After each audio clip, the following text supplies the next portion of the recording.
Sek. Bismillahirrahmanirrahim. Assalamualaikum warahmatullahi wabarakatuh.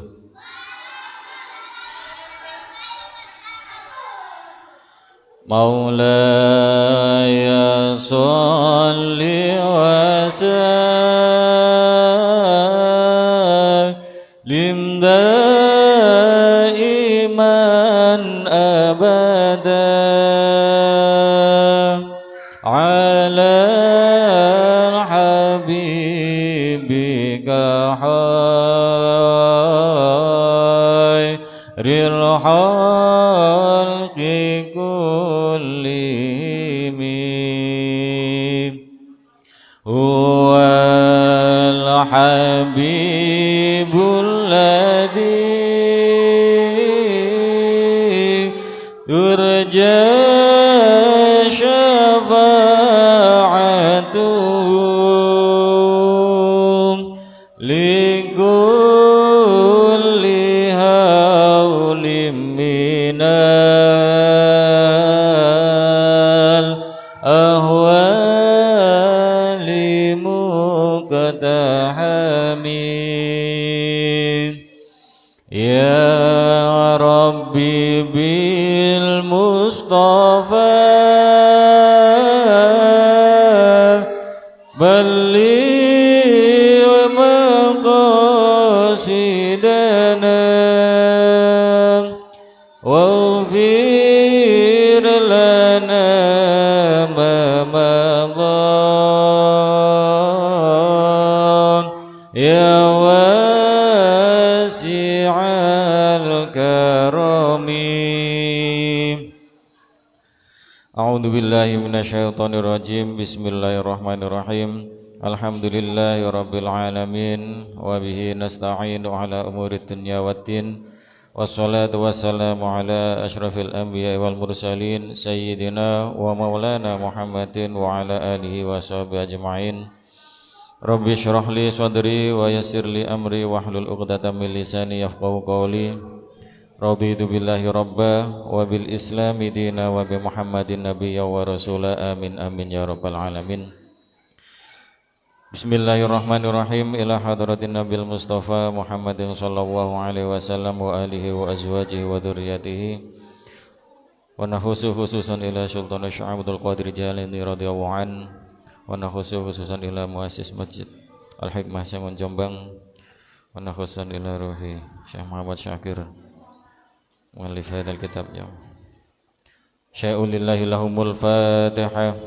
A'udzu billahi minasyaitonir rajim. Bismillahirrahmanirrahim. Alhamdulillahi rabbil alamin arrahmanir rahim maliki yaumiddin iyyaka na'budu wa iyyaka nasta'in ihdinas siratal mustaqim siratal ladzina an'amta 'alaihim ghairil maghdubi 'alaihim waladdallin amin amin ya rabbal alamin.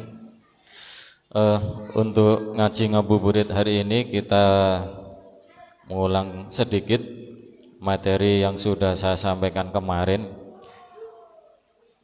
yakni terkait dengan nasihat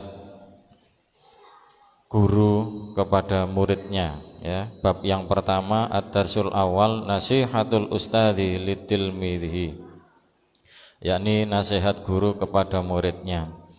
Ya bunayya arsyadakallahu wa waffaqaka li sholihil a'mali innaka minni bimangzilatil walati min abihi.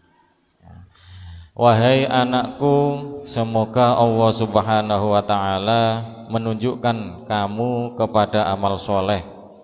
Sesungguhnya engkau bagiku bagaikan seorang anak bagi ayahnya.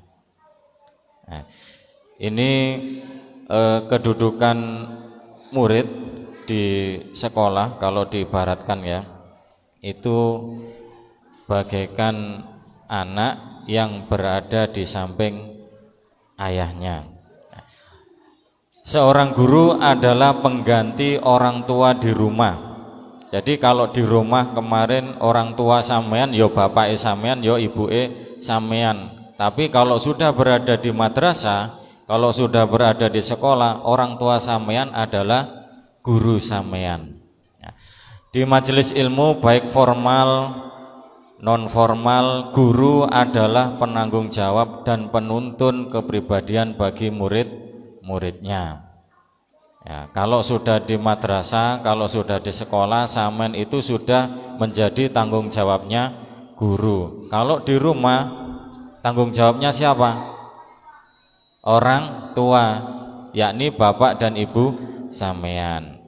Nah ini, bahkan dalam nasihat ulama yang tercatat dalam kitab kuning ini ada yang berpendapat menyatakan bahwasanya orang tua itu ada 3 jenis. Nah, mereka dibagi menjadi 3. Yang pertama yakni orang tua yang melahirkanmu. Orang tua yang melahirkanmu yang pertama siapa itu?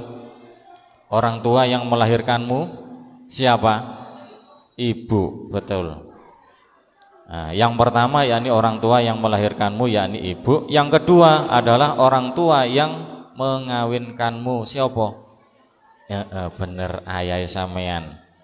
Dan yang ketiga yakni orang tua yang mengajarimu. Siapa orang tua yang mengajarimu? Bapak ibu guru yang ada di sekolah. Jadi ada 3.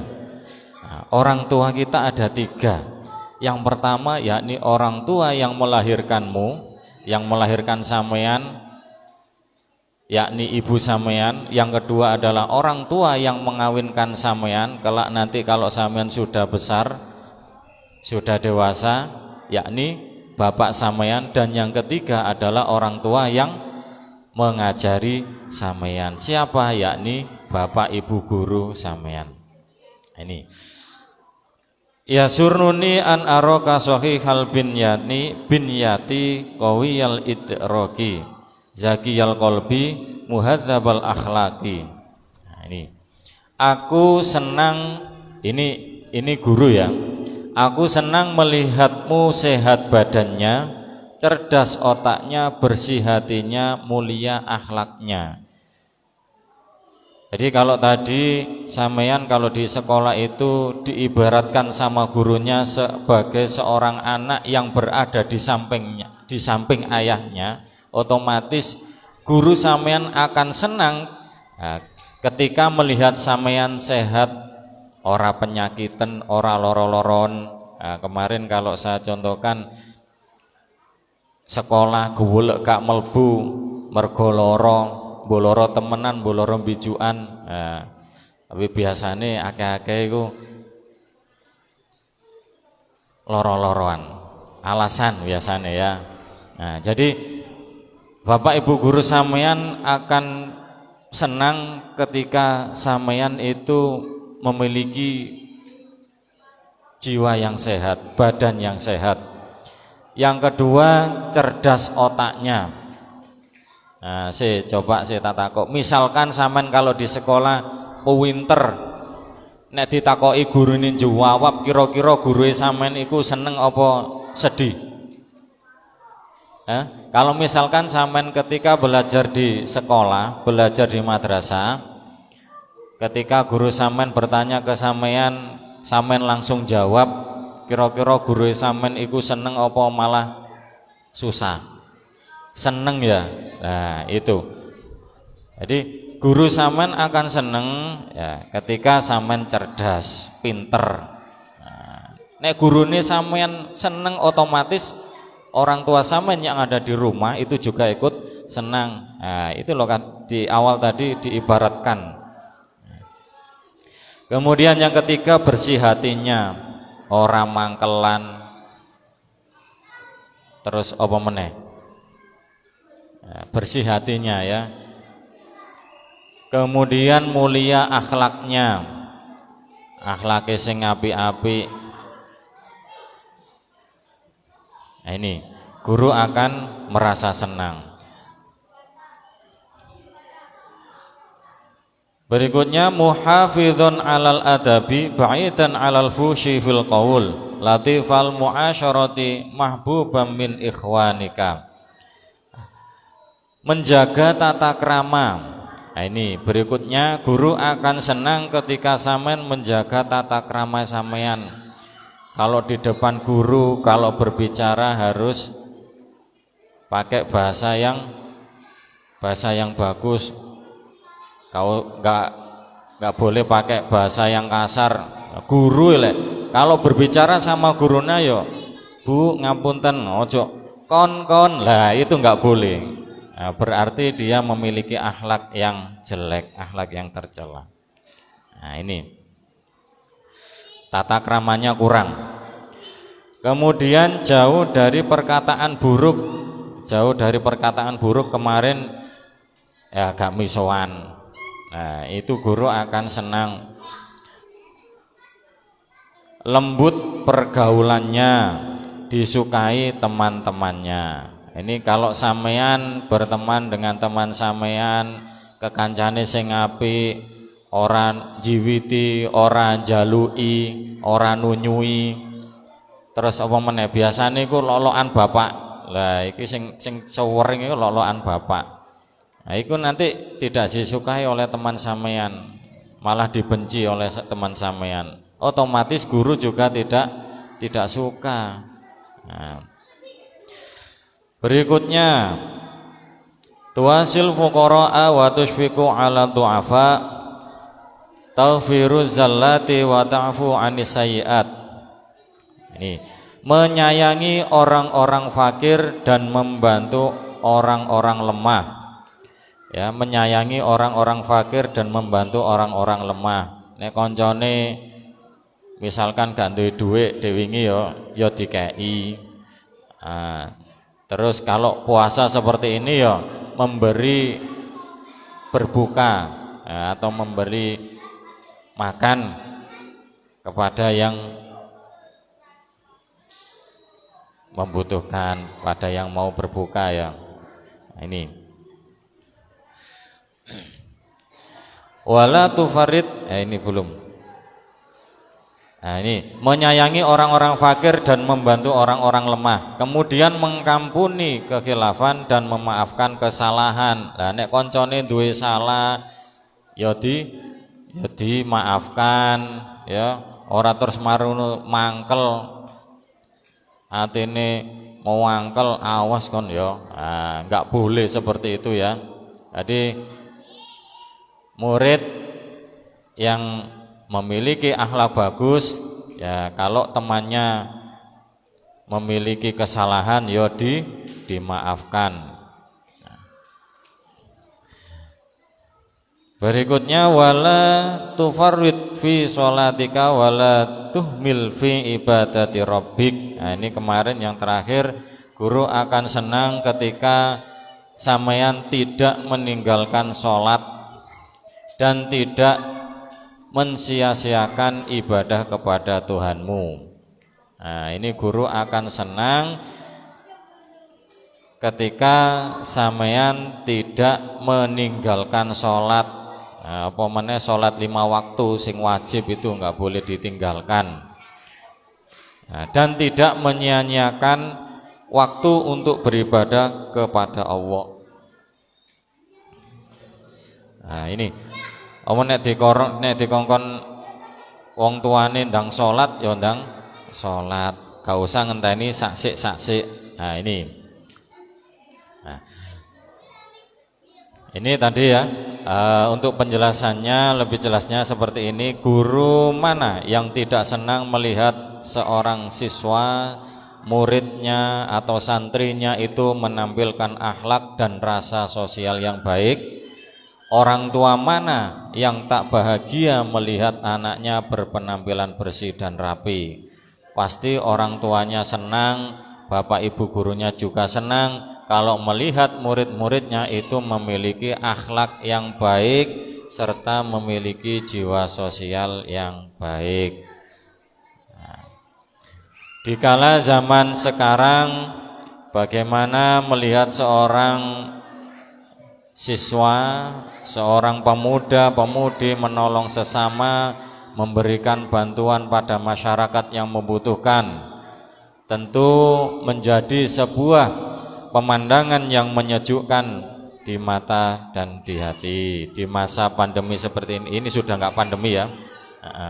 Jadi pasti orang akan melihat senang, akan melihat bahagia ketika ada pemuda Nah, ketika ada pelajar yang sedang membagikan takjil di pinggir-pinggir jalan, itu pasti orang yang melihatnya akan merasa senang.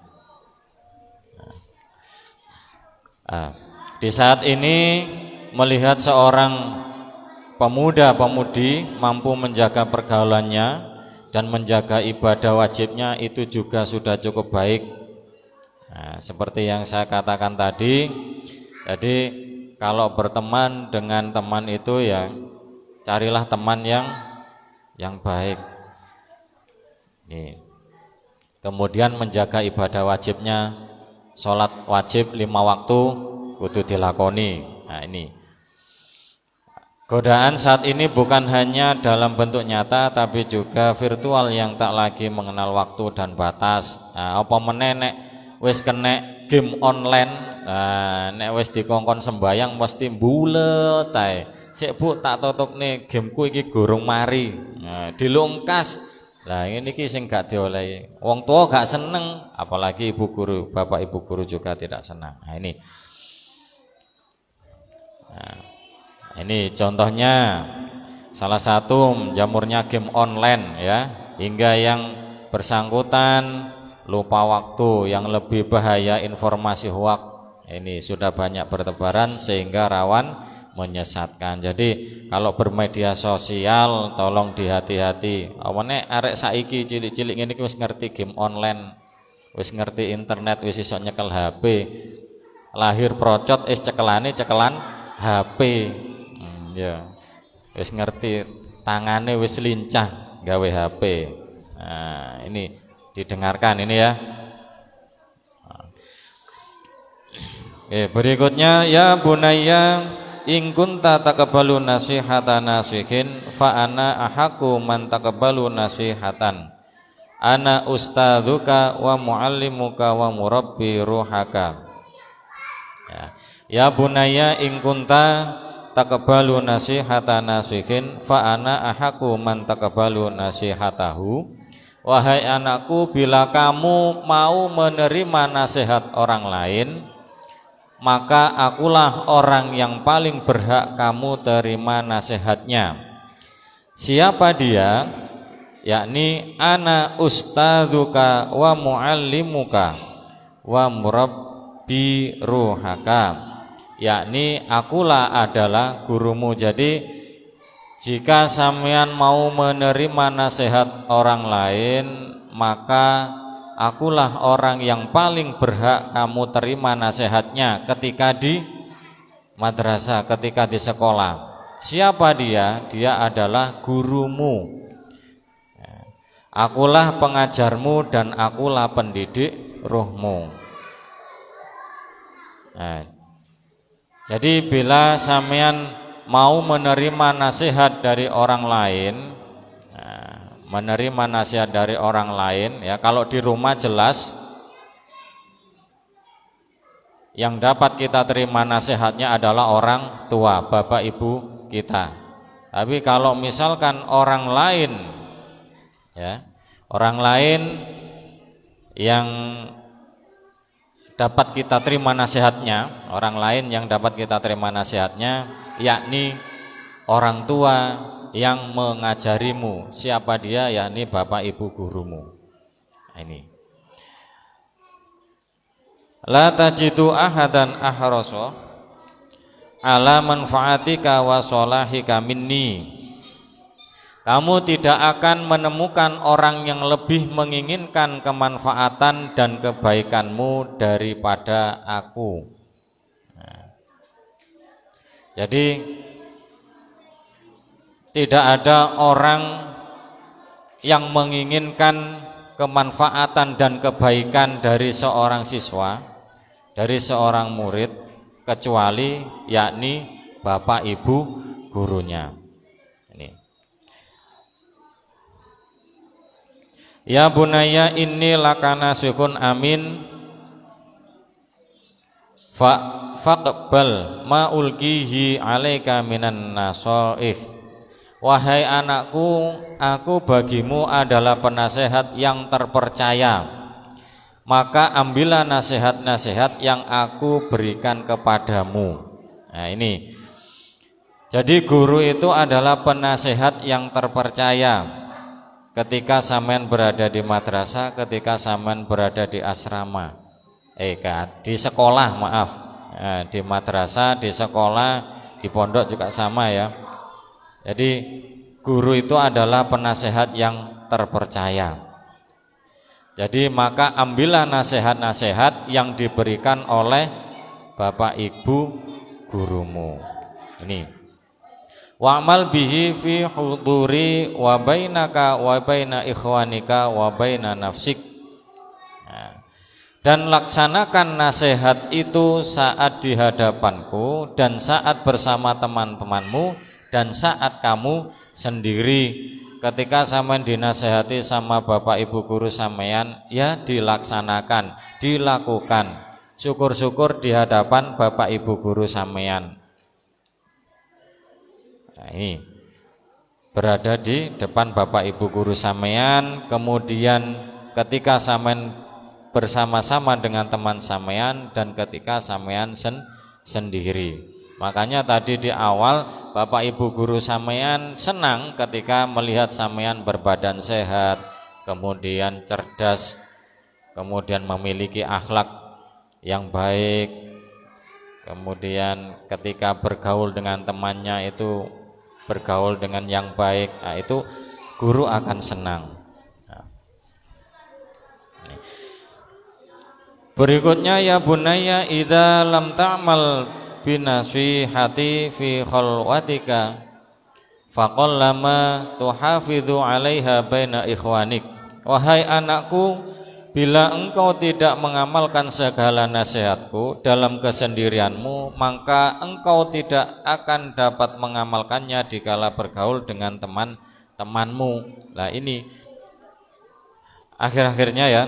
Jadi ketika sampean dinasihati oleh bapak ibu guru sampean, kemudian sampean tidak bisa mengamalkan ketika sampean sedang sendiri, maka sampean tidak dapat mengamalkannya ketika sampean bersama teman-teman sampean. Jadi intinya kudu diamalno dhisik dhewe. Berikutnya sampean akan bisa mengamalkannya ketika sampean bersama teman-teman sampean. Nah ini berikutnya ya bunaya idza lam tatahidni qudwatun fa biman taqtadi wa ala ma tujhidu nafsaka fil julusi amami. Wahai anakku, bila kamu tidak menjadikanku sebagai panutan, maka siapa yang kamu anut ketika di madrasah, ketika di sekolah? Jika bapak ibu guru sampean tidak sampean jadikan sebagai panutan, terus siapa lagi yang akan sampean ikuti, yang akan sampean jadikan panutan? Dan untuk apa kamu menyulitkan dirimu untuk duduk di hadapanku? Ini selama siswa tidak bersama orang tua kandung di rumah untuk belajar, maka tanggung jawab menjaga dan menasehati mereka adalah menjadi milik para guru. Nah ini, kalau di rumah itu sudah tanggung jawabnya adalah bapak ibu. Kalau berada di madrasah, berada di sekolah, itu sudah menjadi tanggung jawab bapak ibu guru. Nah, selayaknya mereka mematuhi segala nasihat dan perintah dari guru, entah itu di saat sendirian atau bersama banyak orang, semua manfaatnya akan kembali pada mereka sendiri. Nah, jadi kalau sampean sudah berada di madrasah, berada di sekolah, itu wajib mendengarkan nasihat yang diberikan oleh bapak ibu guru sampean. Nah, dan semuanya nasihat yang diberikan itu manfaatnya akan kembali ke diri sampean sendiri. Nah, jika bukan guru yang dituruti, maka siapa lagi yang akan menjadi panutan sampean ketika sampean menuntut ilmu? Nah, satu kalimat yang bisa dijadikan pegangan ya, salah satunya adalah seperti ini. Barang siapa belajar tanpa guru, maka gurunya adalah setan. Nah, jika mempelajari sesuatu tanpa pengawasan dari pihak-pihak yang berpengalaman, termasuk bapak ibu guru sampean, maka siswa ini rawan untuk salah dalam proses dan hasil belajarnya, sehingga menjadikan bahaya untuk diri sendiri maupun orang lain. Jadi sampean kalau belajar sendiri tanpa ada yang membimbing, tanpa ada yang mengawasi, belajar gawe internet, gurune guru internet, gurune Mbah Google ya, itu termasuk tanpa ada pengawasan, tanpa ada yang membimbing. Sopo sing bimbing? Mbah Google. Nah, jadi di sini belajar tanpa guru berarti ya rupa enek wujute. Ya. Barang siapa yang belajar tanpa guru, ya, maka gurunya adalah setan. Nah, jadi zaman seperti ini tolong, kalau di madrasah, di sekolah, tolong belajarnya yang tekun, ya, gak oleh bolosan, nasihat-nasihat gurunya didengarkan. Nanti manfaatnya akan kembali ke diri sampean sendiri. Dan yang terakhir tadi apa? Belajar tanpa ada yang mendampingi, tanpa ada yang mendampingi, apa itu guru sampean atau bapak ibu sampean, ya. Kalau tidak ada yang mendampingi berarti gurunya sampean adalah setan. Nah, ya. Jadi kalau bisa belajar itu harus ada yang mendampingi, harus ada yang mengawasi. Nah, itu yang terakhir ya. Jadi ojo belajar nanggone Mbah Google. Nah, sudah, waktunya sudah habis. Wallahu a'lam bishawab. Wassalamualaikum warahmatullahi wabarakatuh.